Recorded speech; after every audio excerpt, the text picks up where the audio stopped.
Estrutura de controle de decisão. Agora nós vamos ver algumas estruturas que ela mudam o fluxo do programa. Até o momento, nosso código tinha rodado de forma muito linear, que era uma questão de linha após a linha, né? Agora a gente pode pular blocos de código ou então executar somente um bloco de código. Como isso é possível? Através da estrutura de controle. E nós vamos ver a primeira, que é a de decisão, que engloba o if, o else, né, o switch case. Então, nós temos alguns objetivos aqui, que é compreender o conceito de estrutura de controle em Java, de decisão, especificamente dessa aula, sua importância no fluxo de execução do programa, né, aprender a utilizar as estruturas if e else para tomadas de decisão simples, entender como encadear múltiplas condições utilizando if e else, né? Então, a gente tem como fazer um encadeamento de if e else, e conhecer o operador ternário e quando utilizar para simplificar o código, né, que é uma estrutura de controle também ali, que simplifica essa questão do if-else, e também o switch case. Então, a primeira coisa que a gente vai aprender aqui na estrutura de controle é o if, que é o mais simples de todo. Então, primeiro, a gente vai definir isso, né, o que é uma estrutura de controle, que são blocos de códigos que alteram o fluxo de execução do programa. Né? Elas permitem que o programa tome decisão executando determinado bloco de código ou ignorando. Então, vamos ver aqui. Ó. Nós temos aqui um programinha que vai executar um bloco de código se tivermos uma condição aqui verdadeira.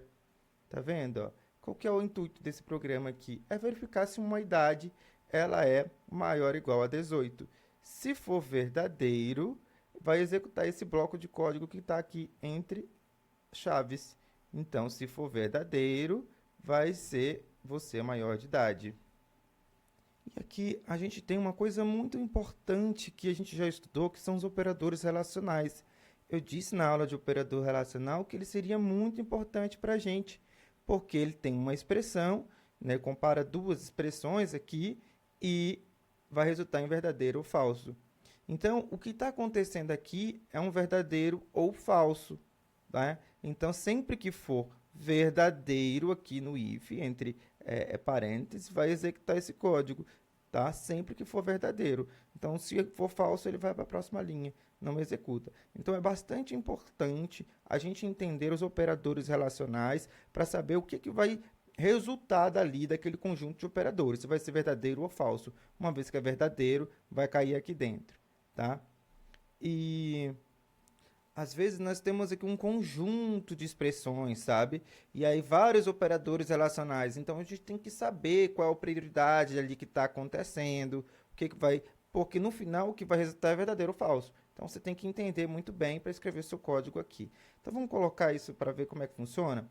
Aqui nós colocamos a idade, que é 20, maior ou igual a 18. 20 é maior ou igual a 18, então ele executa.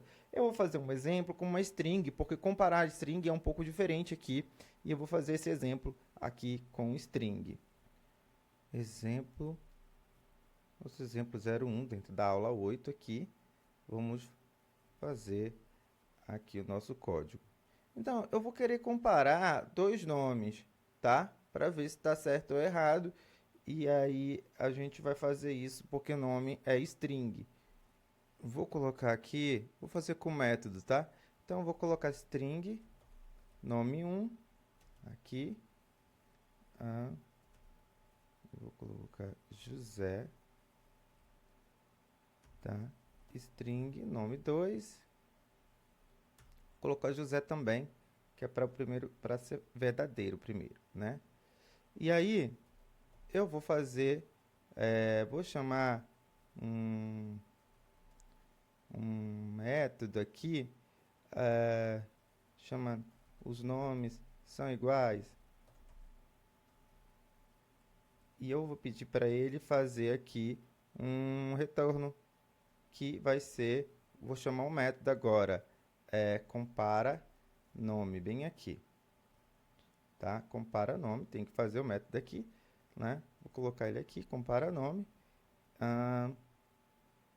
public static Como ele vai retornar um valor de verdadeiro ou falso, eu vou colocar boolean, né? Aqui, boolean, compara nome. E aí eu vou trazer dois nomes para cá, do tipo string, né? Esse daqui, nome 1 e nome 2.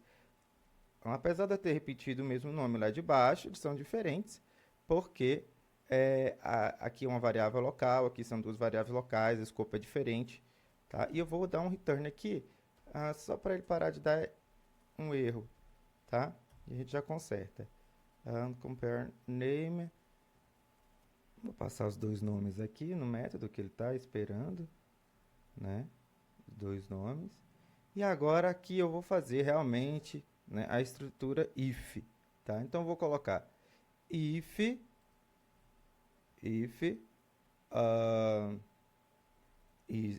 nome 1.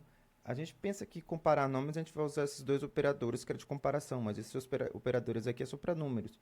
Para string, nome, você tem que usar o equals, tá? O equals, que é esse daqui, tá? Nome 1 equal nome 2. Então, return true, tá? Aqui. Bom, olha só. Que falso, colocar aqui. Ó, se ele pegar desse jeito que ele tá, ele vai comparar um nome com o outro. Se for igual, ele vai retornar um true. E aparece o true aqui. Agora, se não for igual, ele continua nessa linha daqui e retorna falso. Tá vendo? Vamos ver se funcionou. Olha aí, funcionou. Os nomes são iguais, true, tá? Poderia ter colocado uma string ali? Poderia, tá? Para colocar o nome, para retornar uma string, ficar mais bonitinho. Sim, os nomes são iguais, mas eu retornei um verdadeiro ou falso aqui e comparou. Então, é sempre assim, né? Na estrutura de repetição aqui que a gente está usando, que é o if, a gente compara as coisas aqui dentro dos parênteses e aí, se for verdadeiro, ele executa o que está aqui dentro. Nesse caso, como foi verdadeiro aqui, ele retornou true, tá? Mas poderia ser qualquer outra coisa, tá? Se eu colocar aqui Pedro, ele vai retornar false porque não vai ser verdadeiro isso daqui e ele vai executar para cá para baixo, ó, false.